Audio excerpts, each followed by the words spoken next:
இது வந்து பார்த்தீங்கன்னா ஃபுல் ஸ்க்ரீன் சொல்லப்போனால் ஒயிட் ஸ்க்ரீன் மேலே இருக்கிற கர்சர் பார் எல்லாமே வந்து பார்த்தீங்கன்னா நமக்கு ப்ளே ஆச்சு. ஸோ இது வந்து பார்த்தீங்கன்னா ரீஜியன், அதாவது வந்து பார்த்தீங்கன்னா இந்தியாவில் மட்டும்தான் ப்ளே ஆகும். வேறு ரீஜியன் டிவிடியில் ப்ளூரேஸில் எதுவுமே ப்ளே ஆகாது. அப்புறம் சென்சார் சர்டிஃபிகேட் கொடுத்துருக்காங்க. ஸோ இது வந்து பார்த்தீங்கன்னா டிஸ்னியோடது. நான் வந்து சோனி பிளேயர்லேயே ப்ளே பண்ணதுனாலே என்னவோ அதோட குவாலிட்டி, வீடியோ குவாலிட்டி ரொம்ப நல்லா இருந்துச்சு. கிட்டத்தட்ட ப்ளூரேக்கு ஈக்குவலாக இருந்துச்சு. கொஞ்சம் டிஸ்டன்ஸில் உட்காந்து பார்த்தோம்னா அது ப்ளூரேவே டிவிடி அந்தளவு கன்ஃபியூஸ் ஆகிற மாதிரி இருந்துச்சு.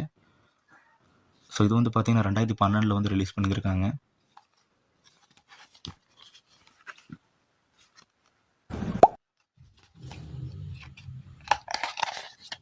டைமில் கொடுத்தது பெரிய விஷயம்தான். ஸோ இதில் இருந்தால் பாக்ஸ்லேயே இருந்தால் ஏதாவது இதாயிரும் ப்ராப்ளம் ஆயிரும்னு சொல்லி தனியாக கவரில் போட்டிருக்காங்க.